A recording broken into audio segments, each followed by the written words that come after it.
these I've done yet. What was really great was that you gave me the opportunity before no one gave me this opportunity. So I'm namaste. I'm so grateful for that, Pete, because it was such an important time for me. And of course, all the I'm just glad that we could have done it. You know, like I mean, it's funny because you spend money. Like ultimately, like you know, I was head of A&R at a label. I had my own imprint, as you know, like FFRR, and Yeah.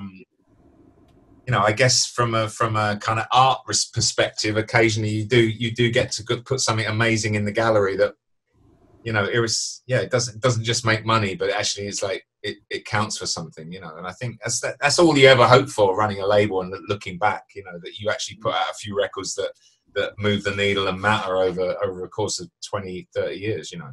I think it's very poignant, the fact that it does sound like it doesn't age for me.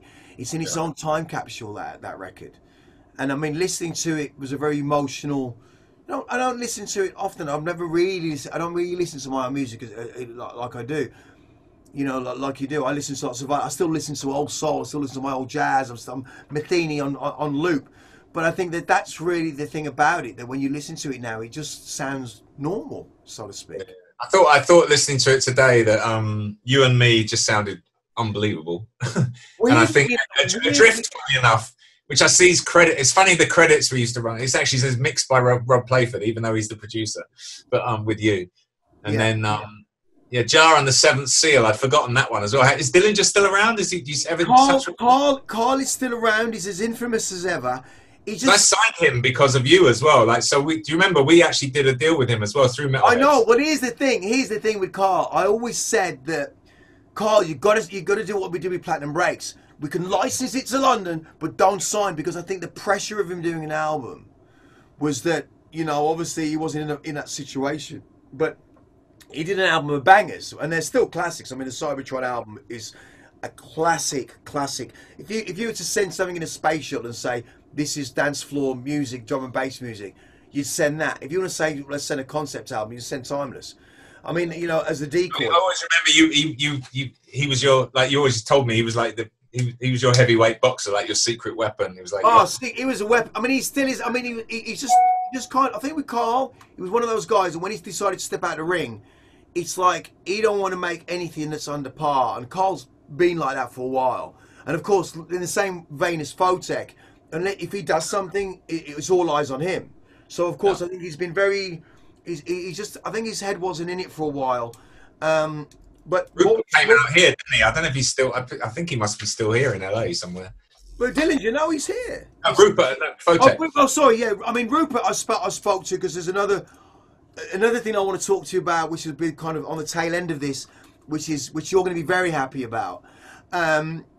Was that going back to Carl, was obviously we did Jad the Seventh Seal. When you think about Jad the Seventh Seal and You and Me was such an important record, because it was the idea of we belong in the same field of classical music, of classicist impressionism. I speak to Robin on a weekly basis now, and I've got to say it to you, apart from Matthias Voigt did his version. Remember that version he did? So I've got to share you this story. It's very important. Matthias Voigt, Giles Peterson called me up and said, Goldie, you've got to hear this. I went, what is it? He said, have you heard this Inner City Life? And I thought, what? Who's ripped off Inner City Life? You know, I was mad about anyone sampling my shit. You know, I'd sample everyone in the world, but it's all right for me to do it, but it ain't all right for you to do it. And it popped up in my inbox, and it was Inner City Life, Matthias Voigt.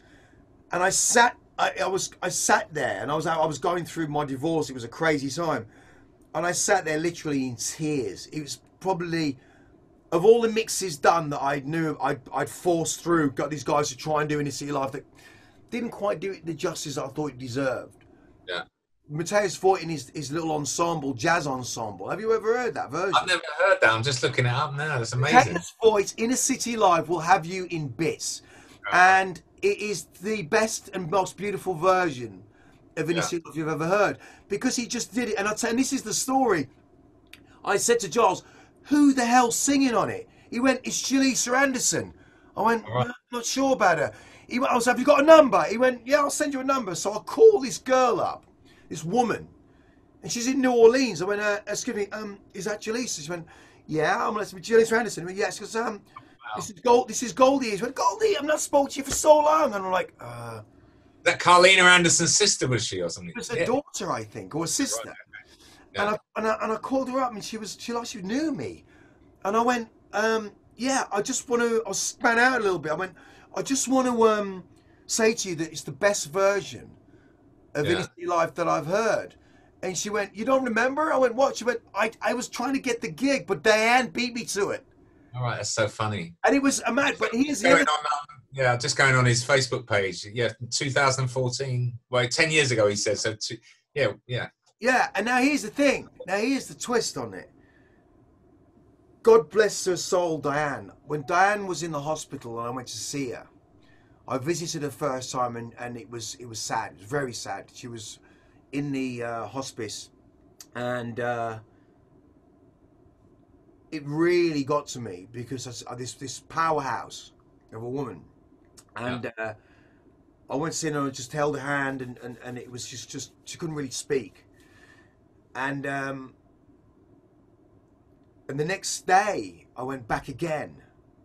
And it's got me a little bit welling up here. I went back the next day, and I took the version on the iPad and I put it next to her shoulder, and I played it to her, and it just tears were rolling down her face, and I was like, and she squoze my hand, and I'll never forget it. And it was such a moment, and I went, you know, you made this, Stan. You made this with me. This is the most beautiful thing you ever did, and now people have can hear it from another angle, and it's got its place in time. And we cried it out, and I left, and a very emotional ride back to Hertfordshire. And I left it for a day, and I went back on the Friday, and I was driving there. Her daughter called me and said that she'd passed. Right, right. So it was a really, it was a really heavy time, but her contribution was unreal. But yeah, of course, We had her on. It was lucky. It was great that we had her on tour. You know, at that time, that she was able to it do was all that. amazing, and I think that we looked at the negatives of the video, and they're all fantastic.